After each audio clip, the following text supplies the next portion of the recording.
साथियों, जय अशोक महान, नमो बुद्धाय, जय भीम।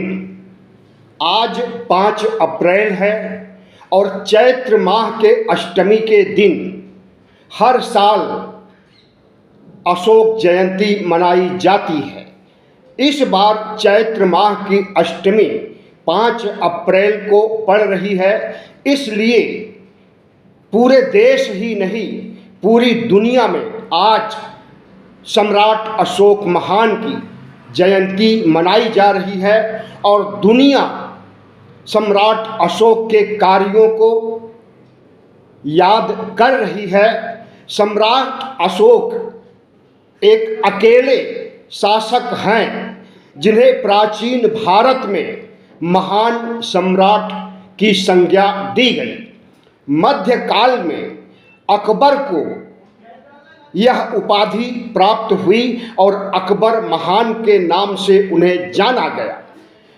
प्राचीन इतिहास, मध्यकालीन इतिहास और आधुनिक इतिहास में सिर्फ 2 महान शासक हुए हैं, जिसमें सबसे पहले सम्राट अशोक। चंद्रगुप्त मौर्य को भी महान शासक नहीं कहा जाता। हर्षवर्धन और कनिष्क को भी, जो कि बौद्ध राजा थे, उन्हें भी महान नहीं कहा जाता। क्या वजह है कि अकेले सम्राट अशोक को महान कहा जाता है? आज हम इसकी पड़ताल करेंगे और आपसे उम्मीद करेंगे कि हमारे चैनल को सब्सक्राइब कर लीजिए, लाइक कर लीजिए और शेयर कीजिए।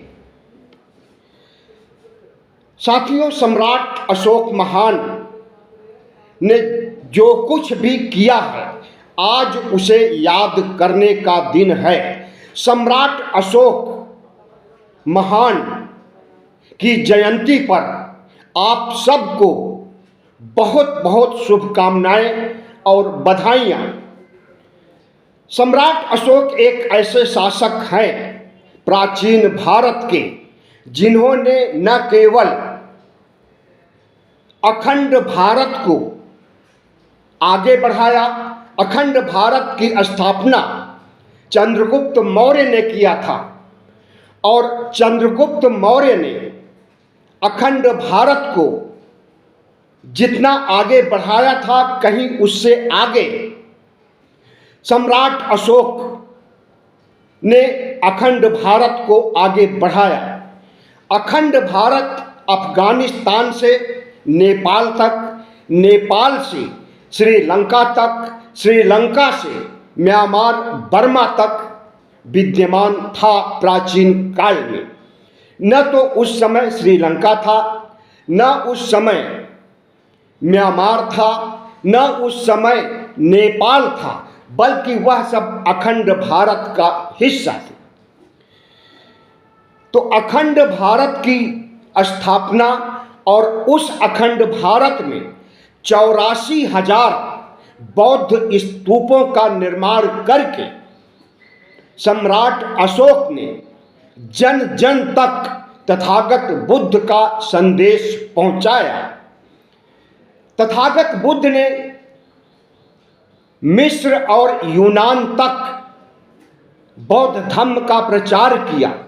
मिस्र और यूनान का तो जिक्र अभिलेखों में, शिलालेखों में हुआ है, लेकिन हमें लगता है कि पूरी दुनिया में उन्होंने बौद्ध धर्म का प्रचार किया था, हालांकि उसके कोई सबूत, प्रमाण विद्यमान नहीं है। और आपको पता ही है कि शिलालेख, पांडुलिपियां जो प्राचीन हो चुकी हैं, किसी न किसी रूप में काल कवलित हो जाती है। बावजूद इसके जितने साक्ष्य मौजूद हैं, उसके आधार पर हम कह सकते हैं कि सम्राट अशोक न सिर्फ भारत के बल्कि दुनिया के एक महान शासक थे। अशोक कालीन 40 अभिलेख मिलते हैं, जिन्हें पढ़ने का काम 1837 में जेम्स प्रिंसेप ने किया। जी हाँ, भारत में किसी भी भंते भिक्षु बौद्ध विद्वान नहीं पढ़ सके। जिन शिलालेखों को, जिन अभिलेखों को उसे पढ़ने का काम जेम्स प्रिंसेप ने किया और उसके बाद सम्राट अशोक की उपलब्धियां खुल करके सामने आती हैं। ये 40 अभिलेख ब्राह्मी में है, खरोष्ठी में है, यूनानी में है, आरामाइक नामक लिपि में है। इन लिपियों का अध्ययन करने के बाद सम्राट अशोक की उपलब्धियों और उनकी महानता पर प्रकाश पड़ता है। आप सबसे पहले समझ लीजिए कि सम्राट अशोक ने धम्म की व्याख्या किस रूप में की है। संस्कृत में जिसे धर्म कहा जाता है उसे पाली भाषा में, ब्राह्मी में, खरोष्ठी में और प्राकृत भाषा में धम्म कहा गया है। और वह धम्म कोई और नहीं, तथागत बुद्ध ने जिस दर्शन का विस्तार किया, जिस फिलॉसफी को ईजाद किया, जिस धर्म या धम्म का ईजाद किया, उसे सम्राट अशोक ने आगे बढ़ाने या यूं कहें कि दुनिया में भेजने का काम किया। सम्राट अशोक की महानता इस बात से भी आंकी जा सकती है कि उन्होंने न सिर्फ तथागत बुद्ध के धम्म को अपनाया, बल्कि दूसरे और सातवें शिलालेख या यूं कहें स्तंभ लेख में वर्णित है धम्म की परिभाषा कि धम्म क्या है। धम्म की परिभाषा यह है कि धम्म है साधुता, बहुत से अच्छे कल्याणकारी काम करना, पाप न करना, पशु वध न करना यानी पशु बलि पर नियंत्रण करने को उन्होंने धम्म में शामिल किया था। मृदुता, अच्छे व्यवहार एक दूसरे से करना, दूसरों के प्रति व्यवहार में मधुरता, दया, दान और शुचिता का होना धम्म है। आगे उस अभिलेखों में लिखा गया है, दूसरे और सातवें अभिलेख में, कि धम्म है प्राणियों का वध न करना, किसी भी प्रकार की हिंसा न करना, माता पिता तथा बड़ों की आज्ञा मानना, गुरुजनों के प्रति आदर व्यक्त करना, मित्र, परिवार, परिचितों, संबंधियों के प्रति उचित व्यवहार करना, और सबसे बड़ी चीज नैतिकता और मानवता में विश्वास रखना, श्रमणों के प्रति दानशीलता, दासों के प्रति, भृत्यों के प्रति उचित व्यवहार धम्म का मूल मंत्र है। तो तथागत बुद्ध के धम्म को अशोक ने अपने शिलालेखों में अगर इस तरह से चित्रित किया है और उसे जॉर्ज प्रिंसेप ने पढ़ने का काम किया है, तो हमें लगता है कि सम्राट अशोक जितना संवेदनशील, जितना बुद्धिमान, जितना विद्वान दुनिया में कोई शासक नहीं हुआ। इसी वजह से सम्राट अशोक को एक महान सम्राट की उपाधि दी गई। प्राचीन काल में, मध्य काल में और आज भी सोशल मीडिया उठा करके देखिए तो पता चलेगा कि सम्राट अशोक के समय में जितना उन्हें महिमा मंडित नहीं किया गया होगा, उससे ज़्यादा कहीं आज सम्राट अशोक जन जन के नायक हो गए हैं। पहले से कहीं अधिक अब अशोक की गरिमा, अशोक की शुचिता, अशोक की महानता, अशोक की उपलब्धियों पर प्रकाश डाला जा रहा है। पुरातत्व विभाग ने इसे पहले ही समझ लिया था। 26 जनवरी 1950 को जब संविधान अंगीकार किया गया तो राष्ट्रीय चिन्ह के नाम पर सम्राट अशोक के द्वारा सारनाथ में स्थापित की गई 4 सिंहों की मूर्तियों को राजकीय चिन्ह, राष्ट्रीय चिन्ह माना गया और वह राष्ट्रीय चिन्ह आज भी संसद भवन के ऊपर, पुरानी संसद भवन, नई संसद भवन के ऊपर सम्राट अशोक द्वारा सारनाथ में स्थापित की गई 4 शेरों की मुद्रा दहाड़ते हुए चारों दिशाओं में तथागत बुद्ध का संदेश आक्रामकता से देते हुए दर्शाया गया है। न सिर्फ संसद भवन के ऊपर बल्कि सभी राजकीय राष्ट्रीय कार्यक्रमों में राष्ट्रीय स्मारक के रूप में, राष्ट्रीय चिन्ह के रूप में उन 4 शेरों का वर्णन आप देख सकते हैं। कोई भी गजट भारत सरकार के द्वारा जारी किया जाता है, कोई भी अधिसूचना जारी की जाती है तो उस पर सबसे ऊपर आपको सम्राट अशोक की लाट के 4 शेर मिलेंगे। सम्राट अशोक की महानता का काम इसलिए भी जन जन तक पहुंच रहा है कि उन्होंने 2300 साल पहले, जी हां 2300 साल पहले 268 ईस्वी से लेकर 232 ईसा पूर्व तक, 268 ईसा पूर्व से लेकर 232 ईसा पूर्व तक बिंदुसार का शासन रहा।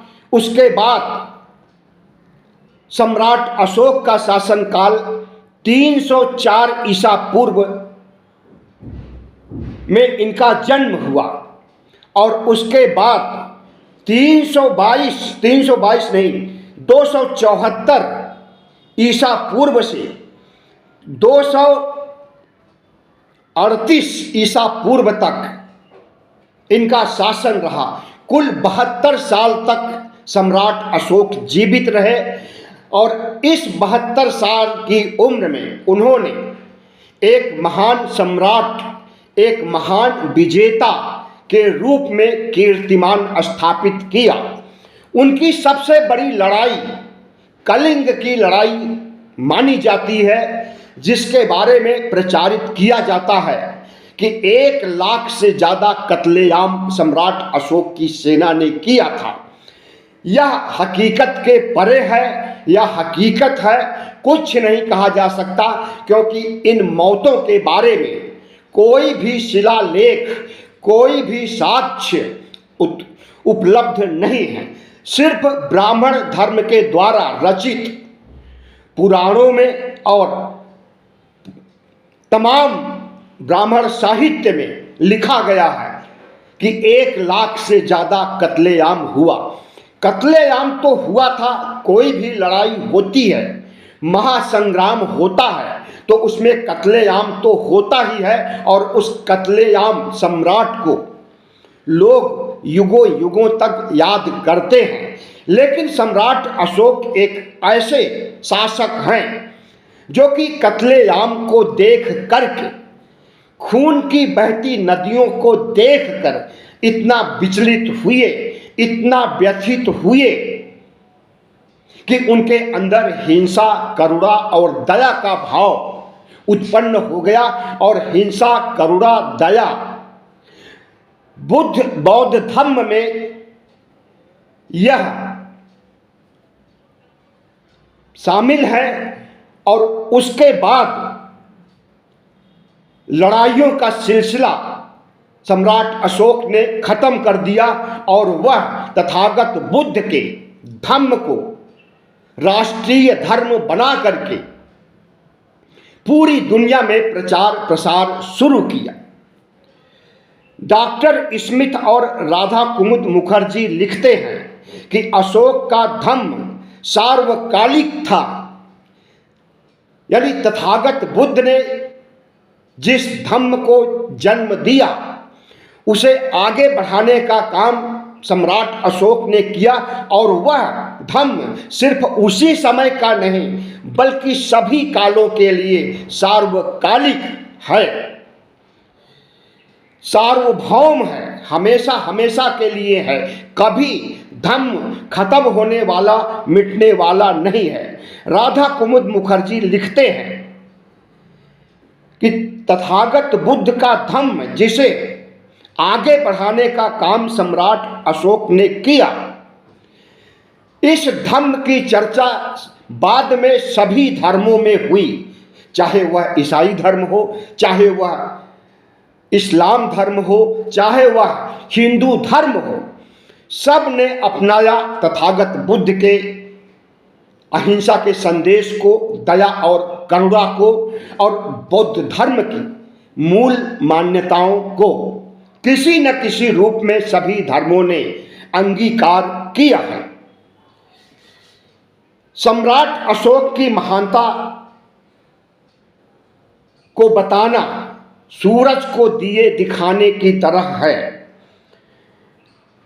एक नहीं 50 वीडियो बनाए जाएं, लेकिन सम्राट अशोक को महान बताने में उन वीडियो में समय का अभाव हो जाएगा और कोई भी वीडियो उनकी महानता का पूरा बखान नहीं कर सकता है। तथागत बुद्ध के धम्म को आगे बढ़ाने वाले, पूरी दुनिया में ले जाने वाले सम्राट अशोक ने अपने शासन काल में 274 ईसा पूर्व से 238 ईसा पूर्व तक जो काम किया, ऐसा किसी भी शासक ने पूरी दुनिया में नहीं किया। राष्ट्रीय एकता और को अक्षुण्ण रखने के लिए उन्होंने जिन 4 सिंहों का उपयोग अपने शासनकाल में 274 ईसा पूर्व में किया, आज वही राष्ट्रीय एकता का प्रतीक आज भी है और आगे भी रहेगा। तमाम धर्म भारत में जन्मे हैं, जिनमें हिंदू धर्म है जिसे वैदिक धर्म या सनातन धर्म भी कहा जाता है। ईसाई धर्म भी यहाँ जन्मा तो नहीं है, लेकिन फला फूला जरूर है। इस्लाम धर्म भी खास करके मध्यकाल में यहाँ फला और फूला है। तो भारत में धर्मों की कमी नहीं है, लेकिन उन धर्मों में अगर सबसे बड़ा धर्म आप किसी को चिन्हित करना चाहेंगे तो वह तथागत बुद्ध का धम्म है। और तथागत बुद्ध के धम्म को जिस रूप में सम्राट अशोक ने आगे बढ़ाया है, उनके 12वें शिलालेख में मिलता है कि धार्मिक सहिष्णुता, धर्मनिरपेक्षता और समाजवाद का जन्म हो चुका था सम्राट अशोक के शासन काल में। 12वें शिलालेख में कहा गया है कि सभी धर्मों के प्रति सहिष्णुता होनी चाहिए। एक ब्राह्मण को भी सम्मान मिलना चाहिए। ब्राह्मण धर्म की भी इज्जत की जानी चाहिए और अपना धर्म किसी पर थोपा नहीं जाना चाहिए। यह देश बहुधर्मी है और इस बहुधर्मी देश में विविधता में एकता शुरू से रही है, सम्राट अशोक के जमाने से रही है, जो तमाम शिलालेख वर्णन करते हैं और कहते हैं कि सम्राट अशोक का सख्त आदेश था कि किसी भी धर्म के मानने वालों के साथ अत्याचार, अनाचार, कदाचार, अपराध नहीं होना चाहिए, जैसा कि आजकल हो रहा है। आप देख रहे हैं कि किस तरह से एक मनुवादी सरकार न सिर्फ इस्लाम धर्म मानने वाले मुसलमानों की प्रॉपर्टी हड़प रही है, उन्हें देश निकाला करने के लिए कानून बना चुकी है, और दूसरे धर्मों में सबसे बड़ा धर्म जो तथागत बुद्ध का धम्म है, इस धर्म को भी खत्म करने के लिए बोध गया में, जहां पर कि तथागत बुद्ध को ज्ञान की प्राप्ति हुई थी, BTMC बौद्ध गया टेम्पल मैनेजमेंट कमेटी में ब्राह्मणों की भरमार है सत्ता की वजह से। 1949 से ही ब्राह्मण चला रहे हैं BTMC को और अपना एकाधिकार जमाए बैठे हैं। और आज वही ब्राह्मण तथागत बुद्ध की मूर्तियों को, पांडव की मूर्तियां, कृष्ण की मूर्तियां और तमाम देवी देवताओं की मूर्तियां घोषित कर रहे हैं, जहां पर तथागत बुद्ध को ज्ञान की प्राप्ति हुई थी। तो जो अन्याय आज हो रहा है, जो धार्मिक असहिष्णुता आज फल फूल रही है, ऐसा सम्राट अशोक के जमाने में नहीं था। अगर सम्राट अशोक चाहते तो वैदिक धर्म को, ब्राह्मण धर्म को समूल नष्ट कर सकते थे, क्योंकि उनके पास ताकत भी थी और उनके पास अपने धर्म को आगे बढ़ाने के लिए, हिंदू धर्म खत्म करने के लिए हौसला भी था। लेकिन उन्होंने इस हौसले और इस ताकत का इस्तेमाल नहीं किया, क्योंकि भारत धर्मनिरपेक्षता, समाजवाद, सामाजिक न्याय के मूल मंत्र पर चल रहा है 12वें शिलालेख के अनुसार। और वह समाजवाद, वह धर्मनिरपेक्षता आज भी मौजूद है भारतीय संविधान में। बाबा साहब डॉक्टर भीमराव अंबेडकर ने बौद्ध धर्म के मूल तत्वों को, असहिष्णुता को, सहिष्णुता को, धर्मनिरपेक्षता को, समाजवाद को शामिल किया है भारतीय संविधान में।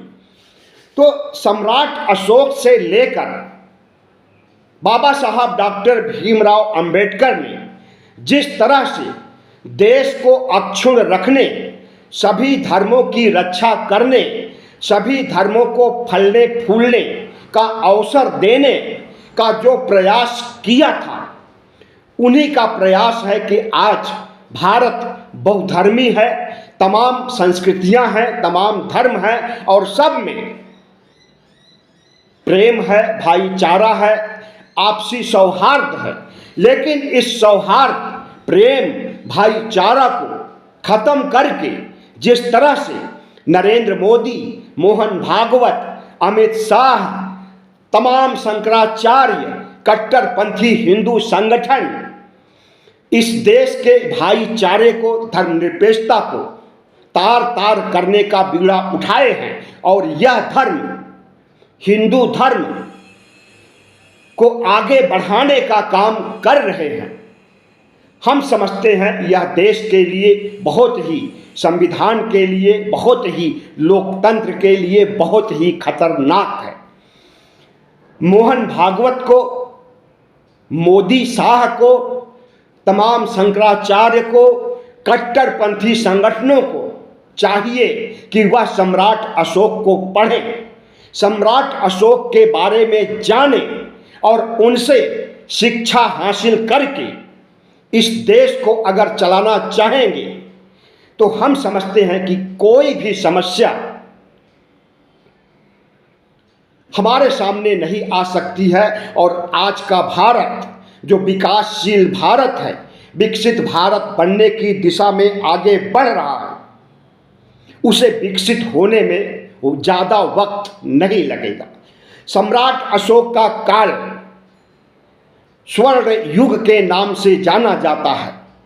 अगर आज कोई कहता है कि भारत प्राचीन काल में सोने की चिड़िया था, तो वह सम्राट अशोक का युग था, जब भारत सोने की चिड़िया था या स्वर्ण युग था।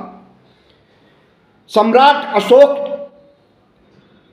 को बारीकी से अध्ययन किया जाए, उनके कार्यों को, उनकी उपलब्धियों को, उनकी लोक कल्याणकारी नीतियों को अगर आज के शासक प्रशासक याद करें, पढ़ें और उससे शिक्षा लें, प्रेरणा लें, तो हम समझते हैं कि जिस तरह से भारत का डंका पूरी दुनिया में सम्राट अशोक के समय से बजता रहा है, कुछ वैसा ही बजेगा और भारत एक बार फिर से विश्व गुरु हो जाएगा।